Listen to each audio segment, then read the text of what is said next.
Today I have the pleasure of speaking to Louise. Louise, would you like to introduce yourself and your business to the community? Sure, I'm Louise Toal and I'm the founder and owner of a company called Fur Boost. We are a hydration drinks manufacturer, but they're hydration with a difference because they're functional drinks, which are smoothies. Amazing. How did you come about the business? Where did the idea come from?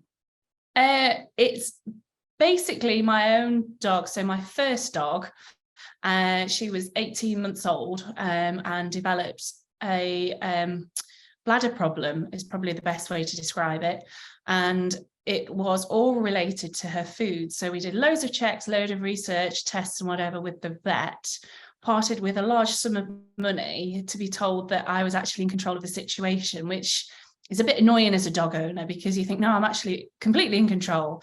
But it was at a time when I don't think that their labelling's improved a little bit now, but my background is food and drink for the human industry. And the labels for that side are always very transparent. And I found and quickly learned that the pet industry, even though it's targeting the same customers, not consumers, but the same customers, the labelling's completely different.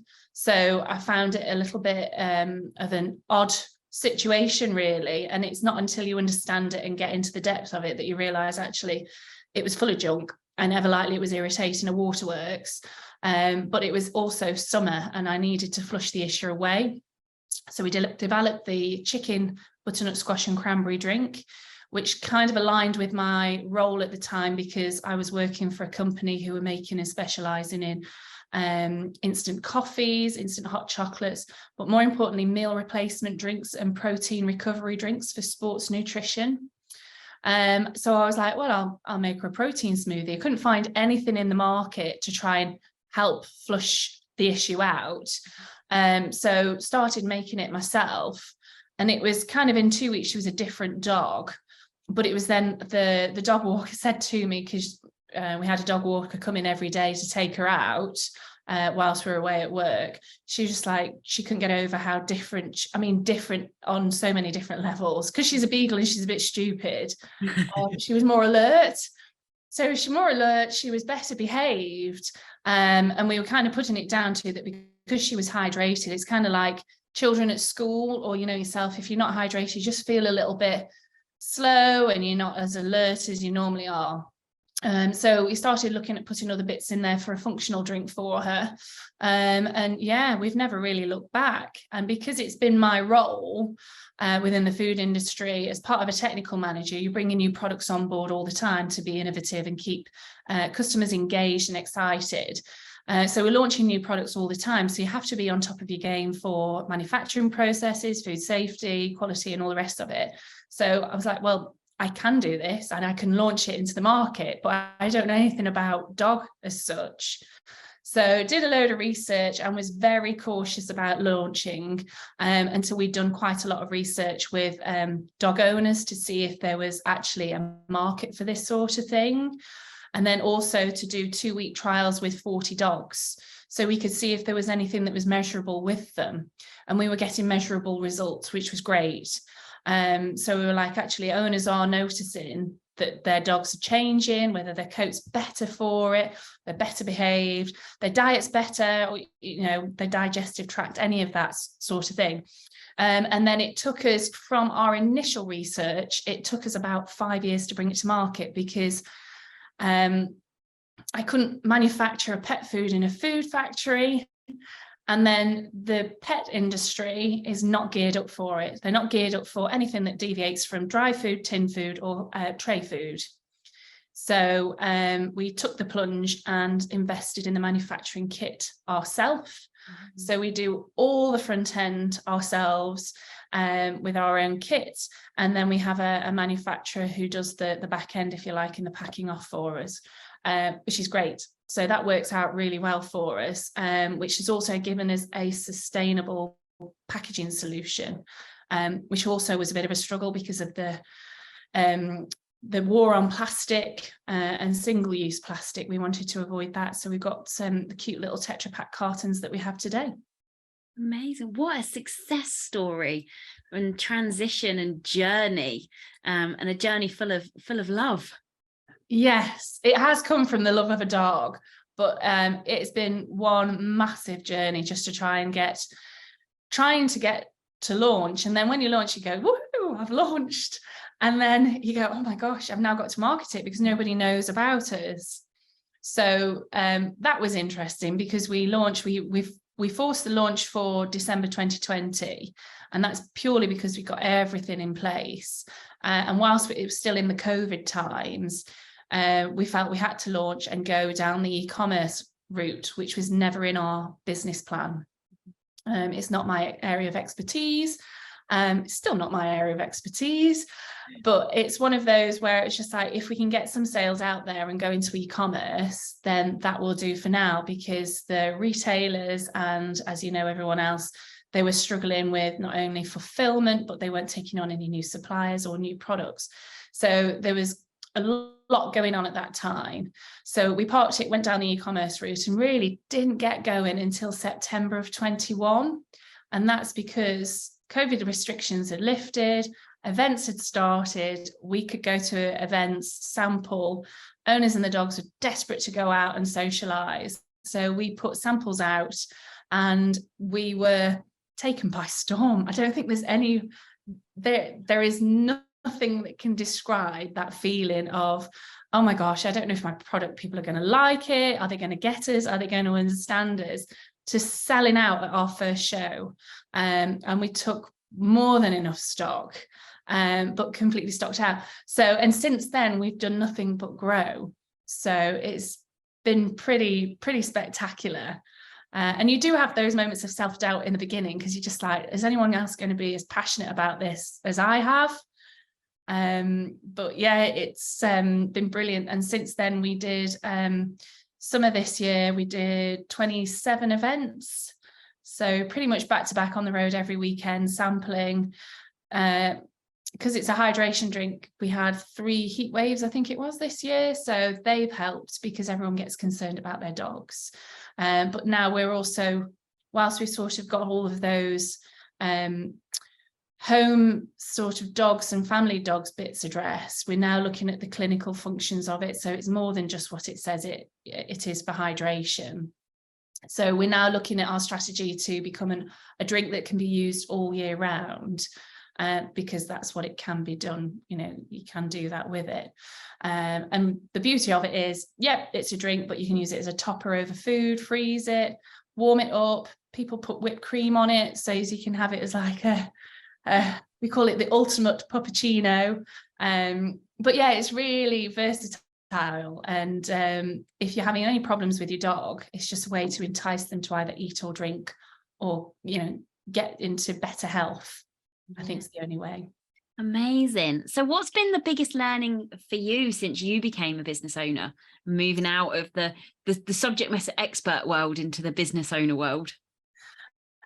For me, it is how to operate as an e-commerce business, because my background's always been bricks and mortar retail. And in this day and age, because things have moved so rapidly through lockdown, and we were forced into that sort of video conferencing, buying online mentality, it's been a very alien sort of place for me to be in. And then marketing, I have no idea about marketing, but I think we're doing okay. Could be better, but yeah, there's been a lot of big learnings on that side, because my expertise is manufacturing and the technical aspect of a product. So I've always looked after the safety of it, the consistency of it, understood the manufacturing of it, and sort of done everything, if you like, in-house. Never done the sales and the marketing. So it's a interesting one. Amazing. So what's the plan? Where does the business look like it's developing in the next kind of 5 years? So we have grown over our socials, which was the only way that we could sort of say we're getting out there. We are, for 2023, going for more retails and wholesale outlets. So we're going for more omni-channel. We have just enlisted our first wholesaler, and we start with them for the beginning of next year, which is great, because then we can start to drive volume. And because we're only a small company, we haven't got that staffing number to reach all of those smaller boutique companies and look after them as a sales representative would. So going through a wholesaler is a no-brainer for us, so that we can increase our business sales, if you like. And then we're looking at retailers as well. So because my background is dealing with retailers, it naturally feels that that's the way to go as well, because most of the retailers are now gaining and engaging in pets and looking for new pet products. So it's beyond the basics that you normally see within the likes of a Tesco or Sainsbury's shopping aisle. There's a little bit more innovation there. So we're going for that. And then we also, we've got 2 international inquiries that we're seriously chasing for next year. So we're hoping to launch with those, one in Dubai this year, and the other one, which is also in the Middle East, but is quite a big retailer, for next year. So we are looking to expand not only within the UK, but also beyond the borders. And that's a challenge in itself because of the way that it's a veterinary product. Well, it's a meat-based product, so it has to be veterinary approved. And that's a challenge in itself because there's a lot of paperwork involved. There is anyway when you're exporting, but when you're exporting an animal product, it's even more paperwork. Yeah. So we're just understanding that. So we're just putting the feelers out and slowly going that way. And then hopefully come 2023, we'll have our first there and we'll start expanding. Amazing. This is just such a story, and it's just brilliant. So if you were talking to somebody who was thinking of starting their own business, what advice would you give them? I think your route of market through. I thought mine through, but it was completely scuppered. And it, you know, you as an entrepreneur and as a business owner, you really have got to pivot all the time. But yeah, really think about your route of market and think about everything. I think if you're looking at it as an omni-channel, then really think through how you're going to deliver those. And again, as an e-commerce, I hadn't really considered an e-commerce, and it's been a massive learning curve. So it's been kind of like jumping off a cliff and assembling the airplane on the way down. It's just been a nightmare. But it's one of those that I've learned as I've gone along, which is not the best way of doing things, really. I should have done my research up front and then gone for it. But because of the situation we were in, we just had to go for it and make it up as we went along. And then my other piece of advice is get a decent bookkeeper early doors. Because if we're a limited company and we're VAT registered, those sorts of things take time to sort out. And as a business owner, it's the best thing to farm out and let the experts deal with that one. Amazing, thank you. And how can our community find your product? Where's the best place? Is it an event? Is it your website? Where's the best place for people to go? So we are on our website, which is www.furboost.com, and we're also available on Amazon. So we're on in VOVet, and then Jolly's retailers as well. Amazing, so exciting. So looking back on your journey, how would you sum it up in kind of 3 to 5 words? Oh gosh, 3 words not enough. It has been a roller coaster. So the only way I can akin it is, like, I was talking to my dad about it, and you're constantly thinking about it. So it's like being in love. So it's the first thing on your mind when you wake up, and it's the last thing on your mind when you go to bed at night.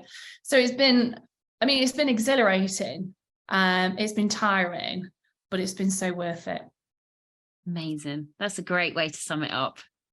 Yeah, it takes you in, every which way, every place.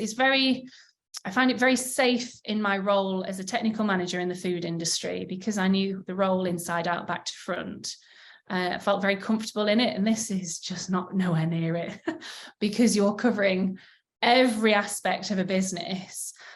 So one minute you can be looking at an order, the next thing you can be doing something which is, I don't know, a piece of artwork or a bit of marketing. I've set up this morning our TikTok account, which took me all morning to set up, but we're now on TikTok. So it's stuff like that which really challenges you. It's quite frustrating because it's just like, I have no idea how to do this.